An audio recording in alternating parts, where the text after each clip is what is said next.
Salut tout le monde, ici Sangetsu pour une nouvelle vidéo. Donc aujourd'hui, comme la dernière fois, je vais vous apprendre quelque chose. Aujourd'hui, nous allons apprendre à mettre en place une chaîne YouTube avec des VOD. Donc, c'est l'évolution logique du premier tuto, hein, où vous apprenez tout simplement à faire un stream. Là, vous vous apprenez concrètement à mettre en place soit votre stream, soit une vidéo que vous avez enregistrée grâce à un logiciel. Donc on va parler des deux cas. Dans le premier cas, lorsque vous faites un stream avec XSplit, vous avez un fichier vidéo qui est automatiquement créé si vous avez coché l'option. Donc je vais vous montrer.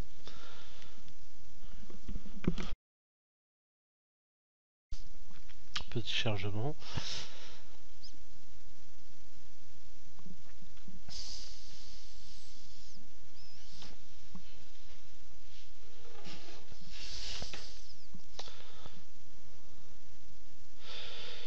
Donc, dans Broadcast, vous pouvez tout simplement sélectionner automatically record broadcast et donc automatiquement ça enregistrera ce que vous êtes en train de streamer et ça le créera un fichier vidéo sur votre ordinateur. À vous de le trouver. Honnêtement, je crois que ça dépend. Vous pouvez sélectionner où est-ce que vous mettez le fichier. Bref, sachant que j'ai pas streamé depuis un moment et que j'ai formaté mon ordinateur, il n'y a pas de vidéo. Donc il suffit juste de trouver ce fichier et de l'uploader. Donc pour ça, rendez-vous à la fin de la vidéo pour savoir comment uploader votre vidéo sur YouTube. C'est la suite. Dans le deuxième cas, vous avez un logiciel. Donc dans mon cas, j'ai Camtasia Studio 7, qui est un logiciel payant qui coûte environ 270 €.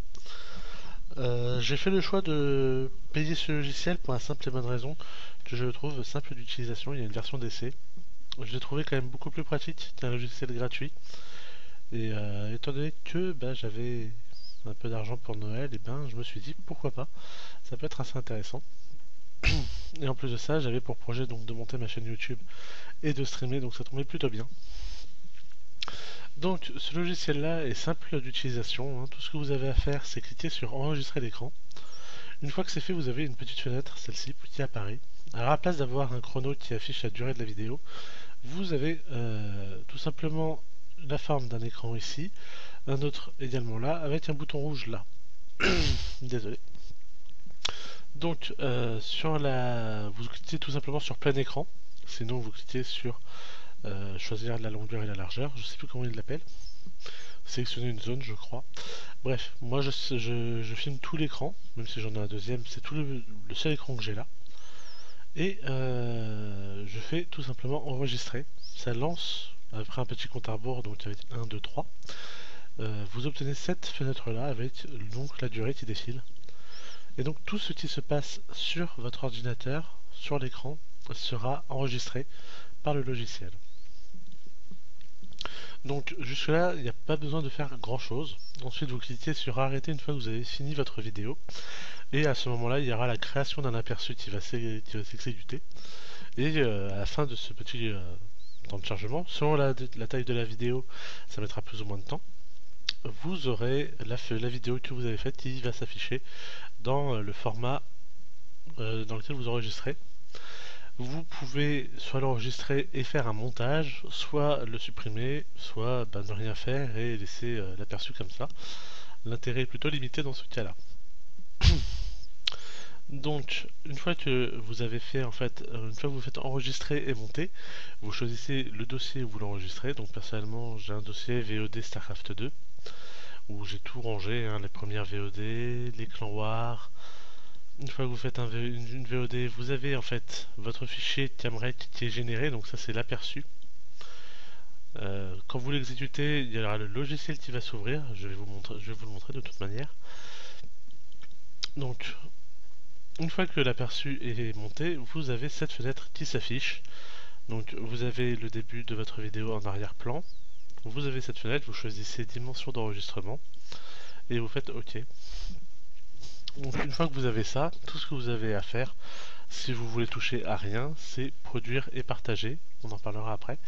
Avant ça, vous pouvez modifier votre vidéo. Donc vous pouvez sélectionner la zone de la vidéo que vous voulez grâce au petit bouton d'enregistrement, on va dire.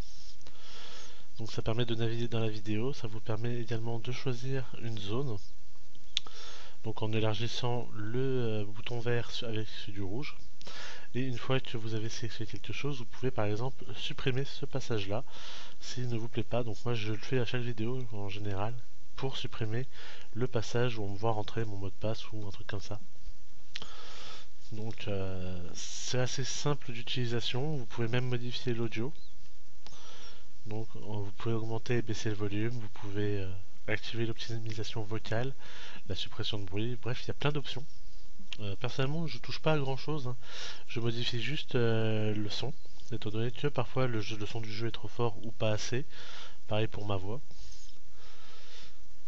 Ensuite vous pouvez également rajouter, donc, comme tout logiciel de montage, des petites vidéos, des images, etc. C'est assez simple d'utilisation, mais dans le cadre d'une VOD par exemple pour StarCraft 2, vous touchez à rien, vous supprimez juste ce qui vous intéresse par en bas, et ensuite vous faites produire et partager. Vous faites suivant après avoir sélectionné web. Alors vous pouvez toujours regarder les autres options, hein, vous êtes assez intelligent je pense pour comprendre de quoi il s'agit. Je ne fais pas partager sur YouTube étant donné que j'aime bien tout enregistrer, etc. J'ai jamais essayé. Et puis je préfère confier la tâche de l'upload à mon navigateur qui est moins gourmand en ressources que ce logiciel.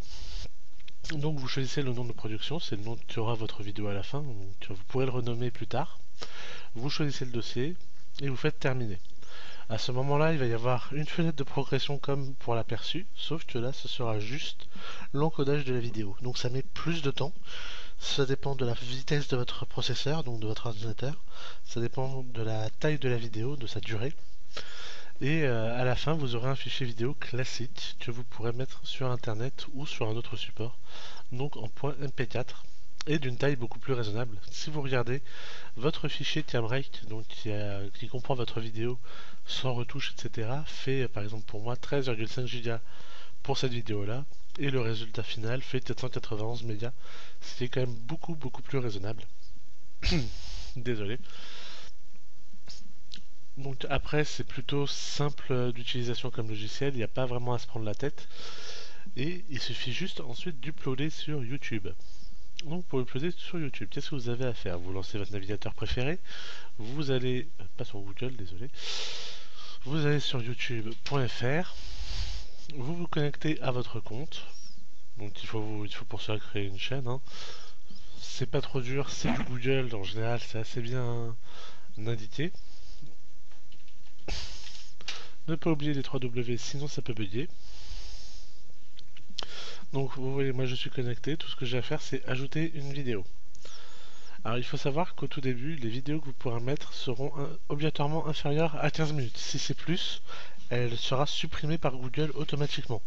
Elle n'apparaîtra même pas sur votre chaîne ni sur Internet. Donc comment faire pour régler ça? Vous recherchez un peu en ligne. Alors normalement c'est écrit quand vous uploadez votre première vidéo, ce sera écrit sûrement à cet endroit-là. Je me souviens plus exactement où c'était.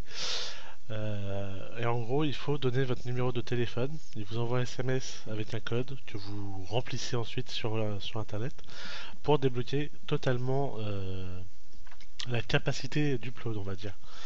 Donc, vous sélectionnez les fichiers sur votre ordinateur, vous sélectionnez la vidéo, donc au format MP4, et vous pouvez remplir le titre, la description, des tags pour le moteur de recherche, une catégorie. Vous pouvez choisir les différentes options de visibilité, donc public, non répertorié ou privé, et vous pouvez choisir la licence. Donc moi je mets une licence standard. Si vous faites une licence de paternité, les droits sont différents, il y a des choses à lire, c'est à vous de voir. Bref, par la suite, vous avez l'upload. Donc l'upload en lui-même, vous n'avez plus rien à faire, c'est juste laisser tourner votre ordinateur. Et selon votre vitesse de connexion, tout simplement, pas par rapport au téléchargement, mais par rapport à l'envoi de données, qui est en général plus lent, ça peut mettre plus ou moins de temps. Donc vous le laissez tourner, vous fermez surtout pas le navigateur, vous le laissez dans un coin et vous allez vous coucher, vous allez faire une partie de StarCraft, etc. Ça peut laguer un petit peu, je vous préviens. S'il y a tout l'upload qui est pris par YouTube, Généralement ça peut l'aider, même si personnellement ça m'arrive jamais, donc je peux faire deux choses à la fois sans souci. Donc c'est pas super compliqué. Une fois que vous avez uploadé la vidéo, tout ce que vous avez à faire c'est partager le lien et donc le mettre sur votre chaîne. Vous pouvez ensuite faire des playlists, etc. Honnêtement, je vous laisse trifouiller, c'est pas super compliqué. Si vous pensez que ça a besoin d'être le sujet d'un tutoriel, je le ferai sans problème. Mais je pense que c'est superflu. Ensuite, on va passer à la dernière chose que je voulais dire dans cette vidéo. Étant donné que là, une fois que l'upload est fait, vous fermez le navigateur, la vidéo est sur internet, vous n'avez plus rien à faire. Vous pouvez même supprimer ça de votre ordinateur, même si avoir une copie c'est toujours mieux si jamais il y a un crash serveur, etc. pour YouTube. Mais c'est plutôt rare, j'imagine. En tout cas, moi j'ai jamais eu de soucis, j'en ai jamais entendu parler. Donc, la dernière chose que je voulais dire, c'était pourquoi ai-je choisi Camtasia Studio. Alors, il existe d'autres logiciels, plus ou moins compliqués, plus ou moins performants, on va dire.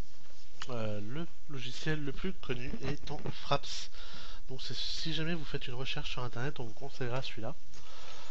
C'est effectivement le premier que j'ai essayé. Vous pouvez le télécharger directement sur internet. Il est gratuit, il me semble. Il me semble qu'il est totalement gratuit. Et donc, effectivement, c'est un logiciel gratuit. Vous pouvez capturer 30 images par seconde, etc.